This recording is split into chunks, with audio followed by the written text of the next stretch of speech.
Thank you very much, Professor, for coming to speak to us today. Thank you for your invitation. During your very short trip to Malta.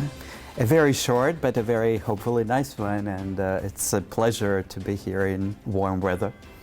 I'd like to start by speaking about the AI summit that's taking place in France on the 11th. Could you share some information about it? So this is a big global event on the 10th and 11th of February. The French presidency is organizing the summit, inviting heads of state. It's a big diplomatic event. It's also a big technological and scientific event. On the 6th and 7th of February, there will be scientific the scientific part of this summit, where a lot of scientists will meet. The goal here is, of course, to present the latest result and discuss the state of science and technology, but also to think what we can do all together in terms of, for example, data sets that can be made available for training AI models. Can there be a global effort all together to build AI models and not to divide it by country or by company? And finally, the part that I'm involved with is that the summit has a lot of side events, a lot of parallel events, and many of them cover trustworthy AI and AI ethics. And I work on these kinds of topics in France, but also for the European Commission. And we will be organizing in one of our new projects, a project involving 20 partners in different countries. At the moment of the summit, this project called Eolea, we will start our reflection, our collective thinking on the ethical guidelines on how AI systems influence human behavior and cognition. So you see these very interesting kinds of questions about AI and society, AI and human individuals, what kind of impact, what kind of influence. These questions will also be asked during the summit. Mm-hmm. The diplomatic level, the scientific technological level, and the societal and ethical level.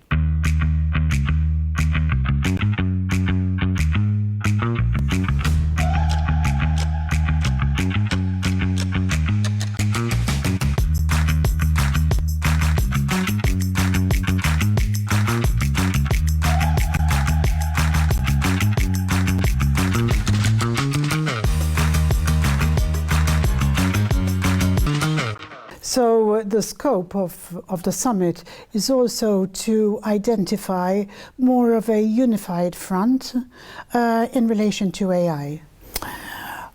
I hope that it will be possible. Of course, this is the big question. We will see in a couple of days after the summit, but I hope that it will be possible to come up with some not just regulatory frameworks, which of course are very important, and you know that Europe has a new regulation on AI, but at the global level we also need to come up with the scientific and technological effort all together, because if we only do regulation globally and then that will not work as a global effort of humanity to build AI systems. So the goal, I think, will be maybe not to train models altogether, but to provide data altogether, good data, data that has been selected, verified, and made available for those who want to train their AI models. This will, I think, be already a very good deliverable at the global level. You mentioned the European Commission. Could you share with us more about your role within the European Commission? Yes. So the European Commission is now implementing, as I said, a new law called the AI Act, a regulation that started entering into force right now in February 2025. That divides AI systems into a sort of a pyramid: banned AI practices, high-risk AI practices, and all the other AI practices. And one thing that the European Commission is doing is that they're defining codes of conduct and all the details of what is high risk and so on. And then the European Commission is also funding a lot of projects, a lot of research projects, and I'm particularly involved in in the ethics of AI in the projects funded by the European Commission. How do we check that? How do we evaluate these aspects? Maybe there are projects that go too far. Maybe there are some forbidden or prohibited practices that should not be funded. So the European Commission today has this new regulation that needs to be implemented at an operational level. And we, it's not just me, but of course a whole community of researchers, we are helping the European Commission to operationalize this regulation. Why does it need operationalization? Because European regulation on AI is formulated in the language of principles and values of the European Union. This is a very important high-level political language. For example, respect for human autonomy, non-manipulation, non-discrimination. But when you're building your small AI system, how exactly do you respect human autonomy? What does it mean for you here on your particular industrial use case? This is what is called operationalization, and this is what we're doing for the European Commission. So indeed, we have behind us 60, if not 70 years of AI history. The current revolution, the new revolution, has started scientifically in 2017, around that date. But of course, for the general public, this revolution has started on the 30th of November 2022, when ChatGPT got published and was made available for everybody. So we all talk about AI because of ChatGPT, but behind that, there are years and years or decades and decades of scientific development. Let me take just one historic example. In 1965, a professor in Boston at the Massachusetts Institute of Technology created the first chatbot, the first conversational AI. And of course, 60 years ago, that system was absolutely primitive. It had just one rule. It took a phrase and it converted it into a question. You love Malta? You love Malta? And so on and so forth. And when that professor published his work, he was not, of course, he was very lucid about the limitations of this very primitive chatbot. He said, this is an elementary chatbot. And still, he says, I was surprised. Why? Because the users of that chatbot, who knew that they were talking to a machine, they knew they were speaking with a chatbot, not with a human. After a couple of phrases, they started projecting on that chatbot human emotions, human psychology. They said, you're happy, or they said, you are angry, you're mad at me, whilst knowing that this was a machine. And these projections, we call them ELIZA effect, using the name of that chatbot. You know, they're still with us, and they have actually been multiplied by thousands now with the new technology. When we speak to a machine, even if we know it's a machine, we will still project emotions, maybe even knowledge, maybe even consciousness, or maybe even responsibility on the machine, just by projection. We know it's a machine, it cannot be responsible. We know it just computes, it doesn't have knowledge, but we still make these projections. And these projections, you know, they're not free of meaning and effect on us, impact on us. They do impact us. Ethical, moral impact, maybe just very utilitarian impact, it's useful or not. And what I'm trying to argue for is that if we project responsibility, it can become dangerous. Because these machines are not responsible persons. Mm-hmm. They're not persons in any sense. Mm-hmm. It's all by projection. Mm-hmm. So it's very important when we design these AI systems to think about the limitations of these projections. And you see this, I've been writing this in my books in the last 8 years, but of course this whole topic of projections comes from the history of AI. So even if the new revolution is pretty recent, is relatively recent, we should be learning from the 60 years of the history of AI, and there are important things that we can learn from history. I mean, years ago, you mentioned 1960s, but there was something which was called a word processor. I suppose that was the very basics of AI. You know, this was a great philosopher of technology, Ivan Illich. In the 90s, he was still alive, he was a very old man. He said something very fundamental after trying the first word processor I think it was called Word Perfect or something like this, many years ago. And he tried it, a very rudimentary word processor, and he said the paradigm of individual citizens that we had been living with since Enlightenment, since the French Enlightenment in the 18th century is over, he said. Why is that? Because the human being and the AI system or the digital system or the computer system are now together. They form one entity or one system, if you like. There's a connection. Yes, so when we think about the impact on us as individuals or our individual autonomy, of course we are part of society, but now we are much more interconnected and much more open to influences. What is still this autonomous individual at the age of digital technologies? And it's striking that Ivan Illich in the 90s, he didn't see all the AI that we see today. He just saw a word processor, and he already asked this question. Interesting, very interesting. Can we talk about the law? Where, how is a law being implemented, let's say, going to impact AI and the creativity of AI moving forward? So the new European law, the AI Act, is there. It is gradually coming into force with different provisions becoming active at different moments in time. And this law has, I would say, a lot of gray zones and a lot of also great points. So let me take an example of some gray zones and some great things that I really like about this law. Before I go there, let me tell you one big thing. There is a lot of uncertainty about the actual impact of this law. What exactly is it going to do to the innovation sphere, to the innovation ecosystem in Europe? We don't know.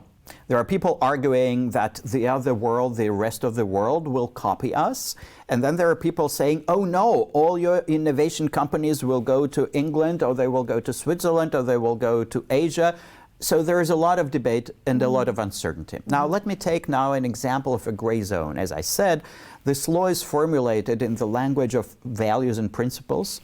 But a lot of concrete things remain not very clear. It doesn't apply to research, but where does research begin and where does industry begin? We don't know. For example, the law bans subliminal influence on individuals, but what exactly is banned and not? For example, if you use a virtual reality headset, it can influence your brain. Absolutely. Is that banned or not? So there are a lot of gray zones, and we're waiting for the European Commission to tell us exactly what these political statements mean. The law is written mostly by, of course, the lawmakers of the European Parliament, lawyers, and so on, but the engineers want to know what exactly that means. That's one thing, and I definitely am looking forward to a lot of clarification that we absolutely need, all of us. But there is something very interesting, recital 133, for those of you who are lawyers interested in this law. There is a new ethical principle in this law. You know, ethical principles don't come out every day.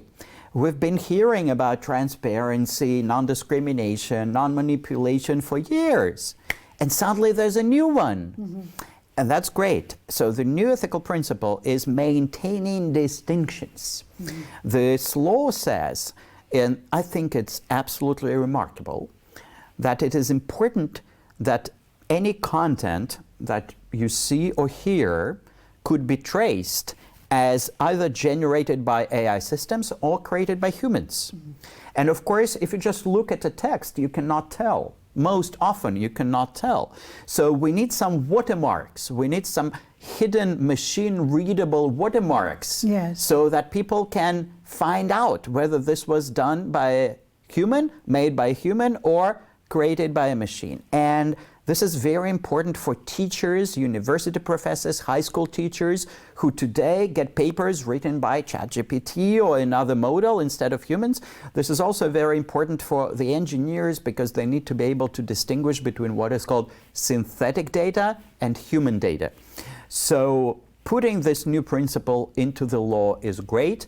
The question is operationalization. Can we now build these kinds of watermarks?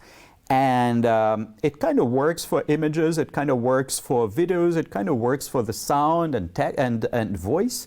It doesn't really work very well for text. Absolutely. So the law tells us, you see, you must do it. So please do more research, because you need to be able to distinguish whether this is created by humans or made by AI systems. So I think in this law, it's a big text, 150 pages. There are a lot of gray zones, but there are also some remarkable new points, remarkable new principles that we need to implement. But in your opinion, isn't a lot of what is produced a combination of AI and human input? I don't think many people just copy and paste what AI would produce. So a lot of the work that's the right use. That's the right way to use generative AI, and I think that's what we need to teach. A lot of people say, oh, no. A student will just take ChatGPT, write this paper with ChatGPT and submit to a professor. Well, that's the wrong way to use ChatGPT, because there will be watermarks. Your professor, your teacher will see that this is generated. But if you write something, you put it to ChatGPT, you ask ChatGPT to criticize, or another model, not necessarily ChatGPT, you can use models Gemini from Google or Claude from Anthropic, to criticize, to rewrite, to suggest some changes, maybe make a better plan, maybe suggest a different phrase, a different wording. Work together, co-create with generative AI. That's the right way to use it. And not only should it not be banned, it should be, I think, promoted. And teachers who today are very often paralyzed or shocked by this novelty, a completely new technology, what do? Well, learn first yourselves how you can work together with these systems, not get replaced, but work together. Mm-hmm. And then you will be able to teach your students to work in a thoughtful, interesting way together with the system. So this, I think, is the way to take, the road to take for all of us. To learn to use it as a tool, more or less. As a tool that is sometimes just a basic tool for rewriting a piece of text, but also sometimes a creative tool. Mm-hmm. A tool doesn't mean that it's just an automatic machine that does simple things and cannot create. Of course it can create. So it can also be a creative tool, but combine what you find useful, because the machine would not be able to make the judgment of utility or beauty or truth. Mm-hmm. The judgment is fully human, right? And if we combine this human judgment with what a machine, with what an AI system can produce very quickly, then altogether, you remember the system of human plus machine, they will be able to produce something quite remarkable, quite fast. I'd like to speak about the law again and how it would work out with laws from different jurisdictions, and also would some of the laws limit the creativity? As I said, it's a bit early to talk about the impact of the European AI Act on the European innovation ecosphere. There are, I think, very serious concerns about brainwashing, about people leaving Europe to work in other jurisdictions. We will see. For the moment, in the world, there are two kinds of tendencies. One can be exemplified by South Korea, that has just passed a law that is basically inspired, almost a copy, but very much inspired by the European law. So indeed, the European law is starting to propagate around the world. That's called the Brussels effect. We show an example for the others. But there are also other jurisdictions that don't want any laws. So for example, in the United States, there is no federal law and even no state law about AI. They had some attempts, there were some attempts to make a law in California. It didn't work out. In China, there are ministerial instructions, but for the moment, at least, there is no law. So this landscape is very diverse. And one of the goals of the AI Summit in France in February 2025 is exactly to discuss this diversity and to see whether we can reasonably or not move towards something homogeneous at the global level. I'm not very optimistic, frankly. Personally, I'm not very optimistic. So I do think that there will be differences in regulation, but I also do think that what Europe is doing right now is not necessarily negative, bad for innovation. I think that a lot of questions are being asked in advance. A lot of questions means that the engineers will have to ask themselves these questions as they are designing AI systems. I don't want them to delegate them to lawyers. I want engineers to ask these questions, not lawyers, okay? But lawyers later will come into the game, but I want the engineers to ask these questions at the design stage, and I want the European AI systems to be a little better reflected, thought through during the design, not just when the system comes out to the market. And that's the goal of this law. The operationalization of this law, as we call it, should not just be a story of hiring more lawyers. It's important to have some lawyers, but that's not the end of story. I think the ultimate goal is to get better, more thoughtfully designed AI systems. Will it happen? We will see.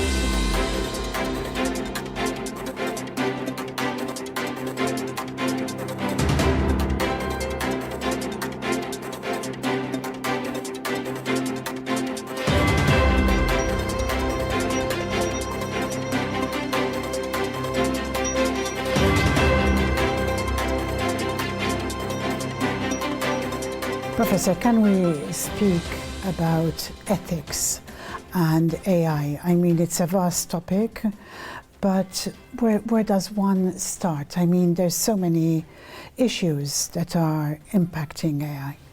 There are three levels of what we call ethics of AI. And let me start with the first level, with the most operational level. Here, it's almost an engineering discipline, because when somebody trains an AI model, like ChatGPT or Gemini or Claude or others, well, you want to make sure that this chatbot will not say things that we don't like. We don't like insults. How do we make sure that it will not insult a user, right? How do we make sure that if it gives medical advice, that this medical advice will be valid medical advice and not killing somebody, right? So how do we make sure that this toxic language never appears?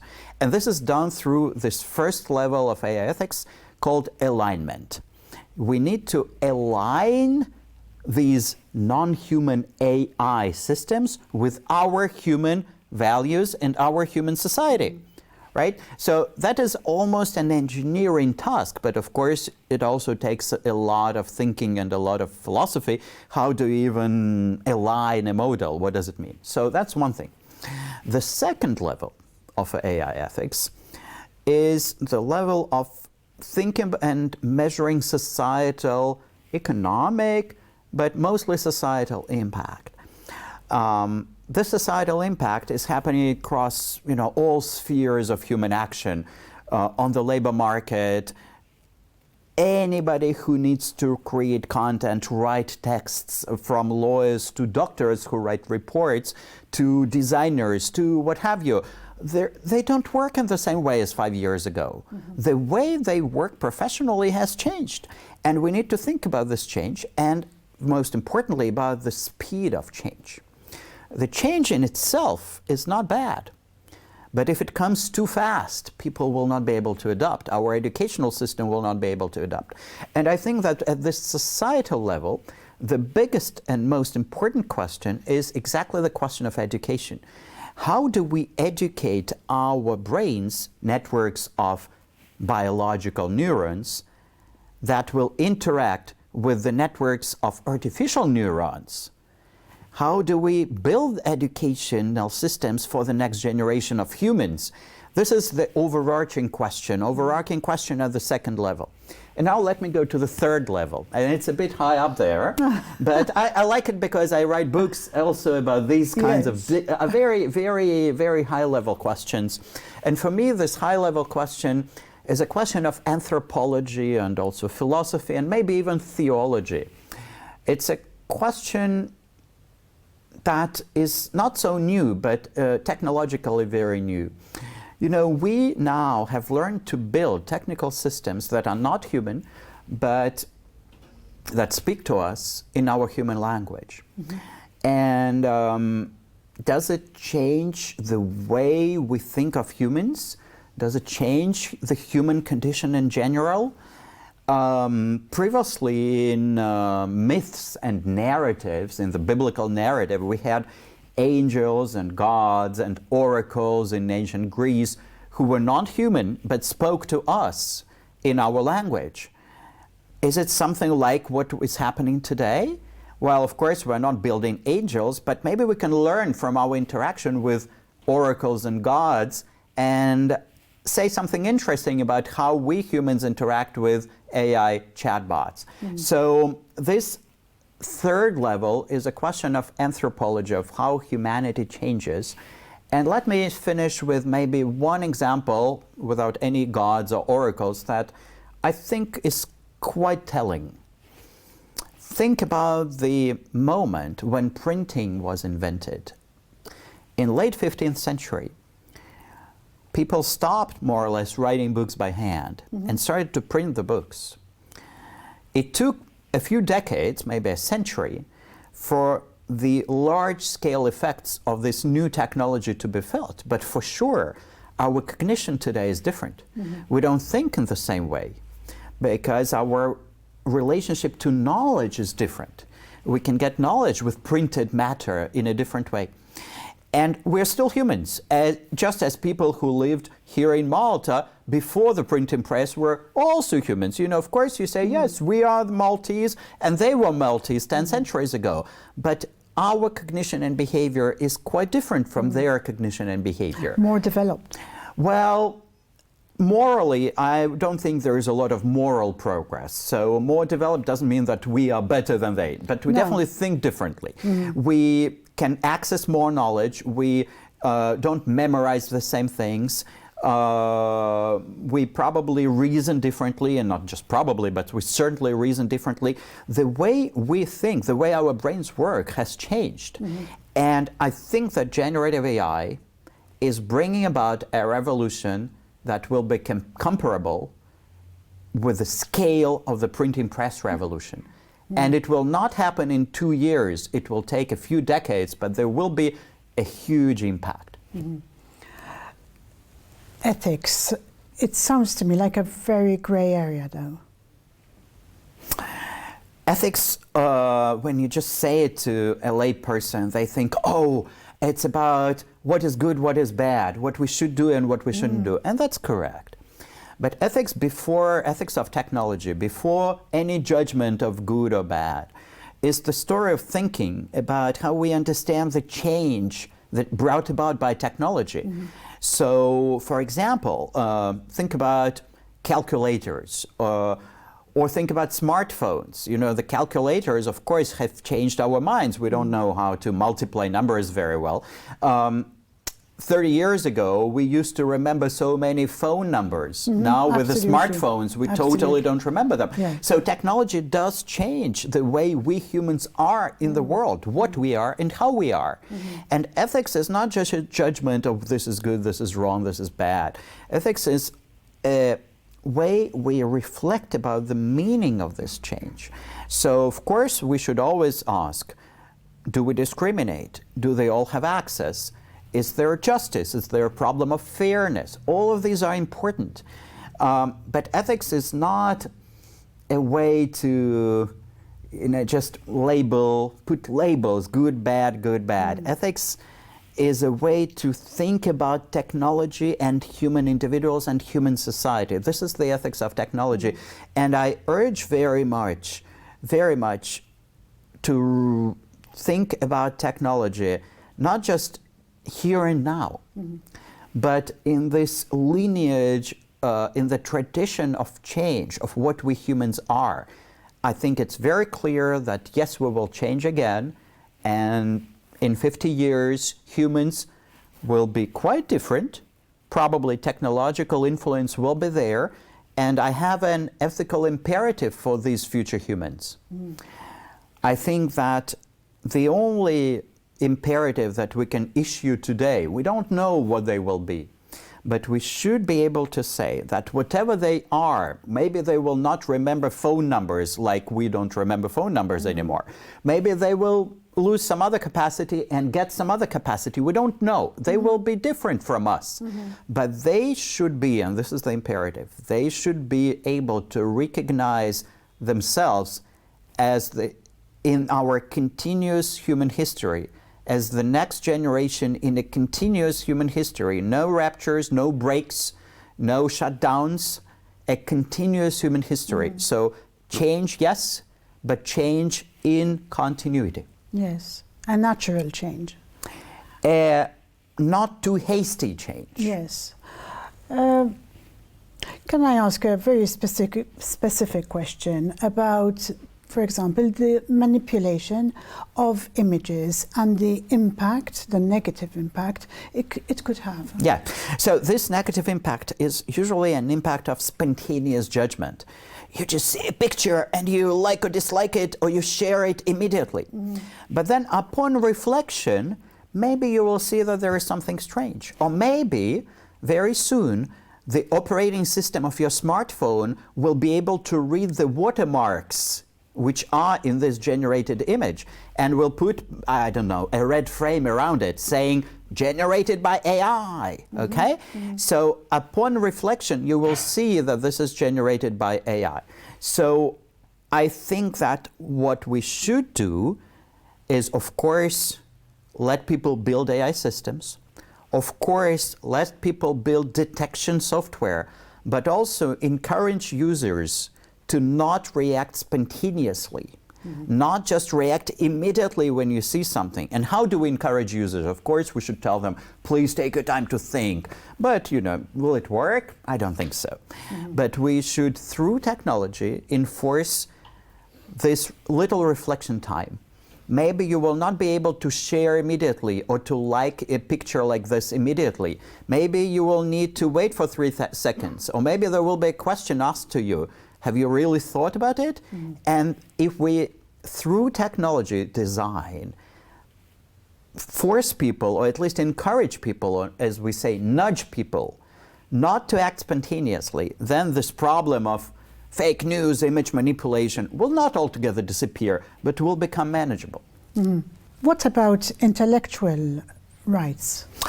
The question of copyright is a very deep question, and I think there are again 2 levels here. First, the existing regulation.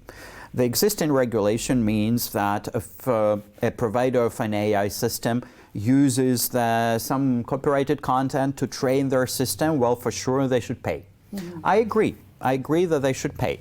They should probably pay not too much, because, you know, when we go to a museum to see a painting by Caravaggio, of course we pay for the ticket, but the ticket doesn't cost 15 million, it costs 15 euros, right? So we train our brains, and they, as providers of AI systems, they train their AI systems or artificial neurons. So they should pay something, but it shouldn't be too much. You mentioned payment. So in your opinion, crediting the source is not enough? Crediting the source is very difficult, because we train these AI systems on enormous data sets.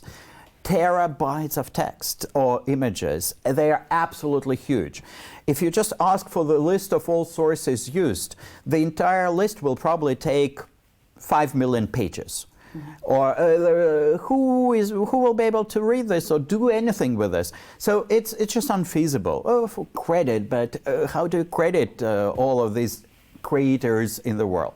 But yeah, maybe pay if you're taking some content that is marked as protected content. But at another level, you know, copyright has not always been the way it is today in 2025. Copyright has been created by human societies in the 20th century, by the way. And I do think that the very notion of copyright will evolve. Will not evolve immediately, not next year, but under the influence of AI systems. Because it will evolve because the way we create evolves. Already today, we have applications from people who say, I have written this book with an AI system, but it's still my book. Can I please own the book? Yeah, you are the author, even if you used an AI system. So the way we think about authorship will need to be revised. Mm-hmm. And that is another process that runs in parallel with the story of who pays to whom. Okay. Something about your books. You've written many books. For those who don't read French, it's going to be very difficult to read your books. Well, the books are in French for the moment, yes. Tell us about them. The last book, Parole de Machine, Word of Machines, is this book about, as I said, about thinking about AI systems in comparison with the stories that we inherit from our ancestors, the stories about the interaction between non-human agents and humans in human language. Angels, oracles, can we learn something interesting for our interaction with AI systems? And I'm trying to tell a few stories and to show that yes, we can learn something interesting. The previous book, Les robots et le mal, Robots and Evil, was the book about, published in 2019, was a book about the problem of good and evil for these functional systems. AI systems, they're not free, they don't have free will, they're not like us humans. We should not project all of our human qualities on them. And still we do make these projections, as I said. So if we project good and evil, what will that mean for AI systems? And the big question and the big answer that I'm trying to argue for in the book is that if an AI system detects that it's creating a tension or conflict, it should somehow subtract itself from the projection of human responsibility because it's not a human agent. So how I'm talking about the role of chance, I even wrote a paper in English, which is something that you can read in English, chance as a value for artificial intelligence. But I think this problem of what is called theodicy in the theological tradition, the problem of good and evil with non-human agents is something that we're just starting to understand philosophically. Again, this is a book not about operational alignment of AI models, but it's a book about the anthropology and philosophy of us interacting with machines. So these are my two latest books. They sound very interesting. And you regularly write notes and updates on your LinkedIn. I think that's where people can find out more about what you're working on. What about, to close for today, your journey, your career journey, starting on AI? How did that start? No, it didn't start with AI. It actually started with the foundations of quantum mechanics. I was initially trained as a theoretical physicist, and then I did some cognitive science and philosophy of mind. And then I wrote a PhD in philosophy and foundations of quantum theory of quantum mechanics. And at the time, this was more than 20 years ago, I also started asking myself, as a philosopher, what would you like to do? And I began to write on ethics of new technologies. And so today, I'm still doing mathematical stuff. I'm still doing quantum physics, theoretical equations in quantum physics, and I cannot live without mathematics, but I also cannot live without doing philosophy. So, you see, you may know this metaphor of a Schrödinger cat who is both alive and dead. Well, I'm not alive and dead, hopefully not yet, but I'm in the superposition, a bit of mathematics and a bit of philosophy. And I'm very thankful for being able to live a life like this. Thank you very much for coming to speak with us today, Professor. Thank you.